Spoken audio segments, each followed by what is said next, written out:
نواز شریف کے لیے یہ مسئلہ ہے کہ بھائی سارے اپنے رشتہ داروں کے ڈھیروں نام لے کے آ گئے ہیں، ناراض بھی ہو رہے ہیں۔ ابھی میں نے آپ کو پہلے بتایا کہ احسن اقبال صاحب کی اور دانیال عزیز صاحب کی جو لڑائی وہ اسی بات پہ ہوئی تھی، ٹکٹوں پر ہوئی تھی۔ وہ اس حلقے میں احسن اقبال صاحب اپنے بیٹے کو ٹکٹ دینا چاہتے ہیں اور وہ کسی اور کو، وہ کہتے ہیں نہیں۔ اب بہت سارے لوگوں نے نون لیگ کو کہا کہ بھائی اگر یہ جو جن کے بیٹے بیٹیاں داماد یہ ان کو لے آئے ہیں نا تو پھر وہ اپنے حلقے خالی کر دیں، ادھر ان کو لڑوائیں۔ اور یہ ایسا نہیں ہے کہ وہ اپنے حلقوں میں لڑیں اور ادھر ہمارے حلقوں میں ان کے عزیز آ جائیں اور ان کے رشتہ دار آ جائیں، اور کسی کا بیٹا آ جائے، کسی کی بیٹی آ جائے، کسی کا داماد آ جائے، کسی کا بھتیجا آ جائے۔ تو یہ اس طریقے سے یہ نہیں چلے گا، یہ معاملات ہیں۔ رانا ثناء اللہ صاحب نے 2 دن پہلے کیا اسی ہماری بات کو انڈورس کیا جس کو ہم نے 10-15 روز پہلے بتایا تھا، اور رانا ثناء اللہ صاحب نے یہی کہا کہ احسن اقبال صاحب اور دانیال عزیز کے درمیان کوئی اور جھگڑا نہیں ہے، جھگڑا یہی ٹکٹ کا ہے، یہی سیاسی جھگڑا ہے اور یہی الیکشن لڑنے کا جھگڑا ہے۔ اور انہیں بتایا بھی تھا کہ احسن اقبال صاحب ان کے حلقے سے اپنے بیٹے کو لڑوانا چاہتے ہیں۔ یہ معاملات ہیں، اور ظاہر ہے ان کو پتہ ہے کہ ہواؤں کا رخ کدھر ہے، تو وہ سارے کے سارے ان کو اب یہ 2018 میں پی ٹی آئی کے ساتھ بھی تھا اس طرح کا ہے، لیکن وہ وہاں پہ ذرا تھوڑا سا مسئلہ اور تھا۔ وہاں پہ مسئلہ کیا تھا؟ وہاں پہ مسئلہ یہ تھا کہ ایک ٹکٹ جنرل فیض صاحب دے رہے تھے، اور مجھے ایک بڑے پکے بندے نے بتایا، ٹھیک ہے نا، انہوں نے کہا کہ جنرل فیض صاحب ایک بندے سے 10 سے 15 کروڑ روپے لے رہے تھے، اور صوبائی اسمبلی کے 5 سے 7 کروڑ روپیہ لے رہے تھے، اور وہ ان کے ساتھ وہاں پر ان کے ساتھ پکا وعدہ کر رہے تھے کہ جی آپ کو میں منسٹر بھی بنواؤں گا، آپ کو میں یہ بھی لے کے دوں گا، آپ کو جتواؤں گا بھی صحیح۔ تو وہاں پہ معاملات اس طرح سے تھے۔ ندیم افضل چاند صاحب نے کہا کہ میں عمران خان صاحب کے ساتھ گیا، ان کو سفارش کی کہ آپ وہاں پر سیالکوٹ میں ٹکٹ چودھری امیر حسین کو دے دیں، اس کی پوزیشن ایسی ہے وہ جیت جائے گا، اور چودھری امیر حسین کو نے کہا بلا لیں۔ وہ بلا کے جب یہاں پہ بنی گالہ چوک پہ آ گئے، عمران خان چوک بھی جس کو کہا جاتا ہے، وہ کہتے ہیں میں ادھر ہی بیٹھا ہوا تھا، تو عمران خان نے کہا کہ نہیں بلائیں، اس کو کہیں واپس چلا جائے، کیونکہ یار جنرل فیض ناراض ہوتا ہے اور وہ کہتا ہے کہ نہیں جی فردوس عاشق امان کو ٹکٹ دینا ہے۔ تو یہاں حالات یہ تھے، یہاں پر یہ صورتحال تھی۔ مجھے افسوس ہوا ہے کہ صارفین سے بجلی کے ڈبل بل وصول کیے گئے، اور اب یہ ایک رپورٹ آ گئی ہے۔ کل ایک پریس کانفرنس بھی ہوئی تھی، اور یہ کچھ جولائی اور اگست کے مہینے میں ایک مہینے میں 2 مہینے کے بل ہم سے وصول کیے گئے، اربوں روپے کے یہ بل وصول کیے گئے، اور یہ بہت ہی افسوسناک ہے۔ اور جتنی بھی یہ کمپنیاں ہیں، یہ جو پرائیویٹ کمپنیاں، یہ میپکو، پیسکو، فیسکو وغیرہ وغیرہ، تو لیسکو، یہ جتنی بھی ہیں، یہ وہ دونوں ہاتھوں سے لوٹ رہی ہیں جس طریقے سے عوام کو۔ اور یہ ظاہر ہے یہ فارن فنڈڈ کمپنیاں اور اس طرح سے تھیں، کمپٹیشن میں تو لا کے ان کے وہ کو کیا نہیں گیا، ان کی اپنی مناپلی ہے اور سارا کچھ، اور جس طریقے سے وہ ہمیں لوٹ رہے ہیں اور جس طریقے سے ہمارا خون چوس رہے ہیں، اس پہ کسی قسم نے کوئی نوٹس نہیں لیا۔ کیا یہ بات اس وقت کے وزیر اعظم شہباز شریف صاحب کے نوٹس میں نہیں آئی ہوگی؟ بالکل آئی ہوگی، لیکن مجھے افسوس ہے ڈبل ایک مہینے میں 2 مہینے کے بل لیے گئے، اس کا کوئی ازالہ بھی نہیں کیا گیا، وہ آج بھی اسی طریقے سے۔ اور کس طریقے سے اقرار الحسن صاحب نے تیسری شادی کر لی ہے، ہم تو مبارکباد دیتے ہیں بھائی، نیک خواہشات کا اظہار کرتے ہیں اقرار صاحب کے ساتھ، ٹھیک ہے نا۔ اور وہ انہوں نے تیسری شادی کی ہے، آپ نے دیکھ لیا کہ عروسہ خان صاحبہ سے، اور وہ بھی اینکر پرسن ہیں، روڈ شو بھی کرتی رہی ہیں اور اب بھی شاید کرتی ہیں، اور جس طریقے سے تو یہ ان کی پہلی شادی قرۃ العین اقرار، اور پھر وہ 2006 میں ہوئی، پھر اس کے بعد 2012 میں ہوئی تھی دوسری فرح یوسف، اور بعد میں وہ فرح اقرار بن گئی۔ اس کو بھی اناؤنس انہوں نے 5 سال کے بعد کیا، 5 سال کے بعد اناؤنس، 5 سال کے بعد۔ مجھے یاد ہے، مجھے ہنسی بھی آ رہی تھی، اور مجھے کیونکہ ظاہر ہے ہم نے اکٹھا کام کیا ہوا ہے ایئر وائی میں، تو اقرار صاحب میں نے وہ اللہ خوش رکھے، ان کی عمر دراز کرے، جو ہیں پہلاج صاحب، وہ ہمارے بھتیجے ہیں بہلاج، تو وہ جو ہے نا ان کو جب فرسٹ ٹائم غالباً 2015 یا 2016 کے اوائل یا 2015 کا رمضان شریف تھا، تو وہ جب آئے تو وہ ساتھ ان کو بھی پہلی دفعہ لے آئے. تو میں نے ویسے ہی، وہ ظاہر ہے ان کو وہ میڈیا میں اور ادھر چینل میں مشہور تھا کہ ان کی دوسری شادی ہو گئی، تو کافی عرصے سے ہو گئی ہے. تو وہ پھر میں چھوٹا سا تھا تو میں نے ویسے ہی مذاقاً پوچھ لیا کہ یہ ہمارا بھتیجا جو ہے یہ پہلی بھابھی سے ہیں یا دوسری بھابھی سے. تو اقرار صاحب نے ابھی تک اناؤنس نہیں کیا. انہوں نے کہا نہیں یار دیکھیں نا ظفر بھائی، آپ بھی اس طرح کی باتیں کرتے ہیں، دوسری کون سی ہو. تو لوگوں نے ایسے ہی غلط بات کی ہوئی ہے. تو میں حیران ہوں 5 سال کے بعد خود انہیں وہی اناؤنس کرنا پڑا. ٹھیک ہے، اب یہ بھی اب وہی کافی عرصے سے میڈیا پر یہ سارا کچھ چل رہا تھا، اور آج انہوں نے خود روسا خان صاحبہ نے آج انہوں نے خود جو ہے نا اس کو اناؤنس کر دیا، اپنا سوال جواب کا سیشن کیا انہوں نے انسٹاگرام پہ اور اس کو اناؤنس کر دیا. تو خیر ہم مبارکباد دیتے ہیں بھائی. آ جائیں بھائی مین سٹوری پر کہ یہ لندن پلان کیا تھا. آج کل خان صاحب لندن پلان کی پھر سے وہ کل بھی پرسوں بھی گئے جب صحافی تو کہہ رہے ہیں کہ یہ لندن پلان تھا، نواز شریف کو لندن پلان کے تحت لایا گیا، اور نواز شریف کو جناب یہ لایا گیا اور ہمیں بکریوں کی طرح بند کیا گیا، اور یہ ہمیں ہروانا بھی یہ لندن پلان کا حصہ تھا، اور یہ سارا کچھ چیزیں ٹھیک.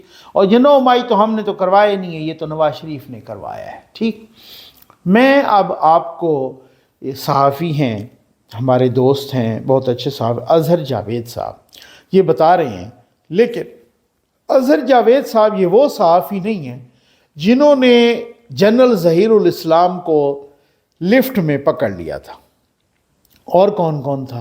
عمران خان بھی تھے، ٹھیک ہے نا، ساتھ طاہر القادری بھی ساتھ تھے، مبشر لقمان بھی ساتھ تھے، اور بھی کچھ غیر سیاسی لوگ بھی تھے، اور چودھری برادران بھی تھے، چودھری پرویز الہی اور چودھری شجاعت صاحب یہ بھی تھے. یہ رنگے ہاتھوں لفٹ میں اس صحافی نے پکڑ لیا. وہ صحافی کون سے تھے اسی ویڈیو میں بتا رہے ہیں کہ وہ صحافی کون سے. ویڈیو تھوڑی سی لمبی ہے لیکن اتنی دلچسپ ہے، آپ کی 1 سیکنڈ کے لیے دلچسپی بھی نہیں رکے گی اور نہیں ٹوٹے گی. یہ آپ ذرا دیکھ لیجئے کہ کون صاحب تھے، کون کون تھے، کہاں یہ پلان بنا، لندن پلان تھا کیا، کیسے وہ رنگے ہاتھوں پکڑے گئے تھے. یہ اظہر جاوید صاحب بتا رہے ہیں خود. ویسے انہوں نے بھی بتایا ہوا ہے کہ ان کو منع کیا گیا تھا کہ آپ نے ابھی نہیں اس کو ڈسکلوز کرنا، لیکن پھر اس کے بعد انہوں نے بھانڈا پھوڑ دیا. وہ صحافی کون ہے؟ وہ بھی ہمارے بڑے اچھے دوست ہیں، بہت محترم ہیں، بہت پیارے ہیں. یہ سن لیجئے. جولائی 2014 کا یہ قصہ ہے، اور لندن پلان بنا لندن میں، اور لندن میں کس جگہ بنا آج ہم آپ کو بتائیں گے. وہ جگہ آپ دیکھ سکتے ہیں، دا کوارٹرینگولر، دا ہائیڈ پارک اسٹیٹ. یہ ہے وہ جگہ جہاں پر جولائی کے تیسرے ہفتے میں لندن پلان کی بنیاد ڈالی گئی. یہ ہے، بتاتے چلو، ایجویئر روڈ سے 2 منٹ کے فاصلے پہ بڑی امپورٹنٹ جگہ ہے، لندن کا مین ایریا. یہاں پر تمام بڑے شخصیات کے گھر بھی ہیں. پرویز مشرف صاحب کا گھر تھوڑی دور ہے، ساتھ امام ملک مرحوم جو ہیں ان کا گھر ہے. لیکن اصل جگہ یہ ہے، اگر میں دکھاؤں کیمرہ مین کو کہوں تو یہ بالکل جو سامنے بلڈنگ ہے، اوپر سے 3را فلور ہے.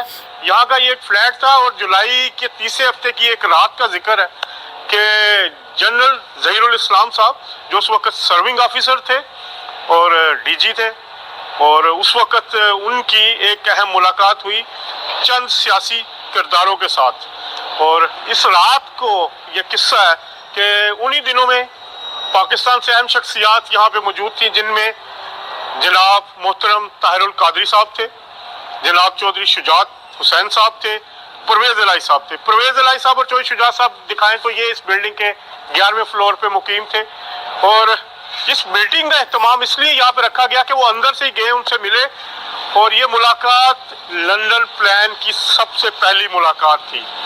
اس ملاقات کو ارینج کیا تھا ہائی کمیشن کے چند باوردی اہلکاروں نے، فیسیلیٹیٹ کیا تھا. اور اس ساری ملاقات کے دوران طے یہ کیا گیا کہ اب پاکستان میں دھرنا کیسے دینا ہے، ایک جمہوری حکومت کو الٹانا کیسے ہے، ایک جمہوری وزیر اعظم کے خلاف سازش کیسے کرنی ہے. لیکن افسوسناک خبر یہ تھا کہ اس سارے معاملے میں صرف سیاسی کردار نہیں تھے، ایک حاضر سروس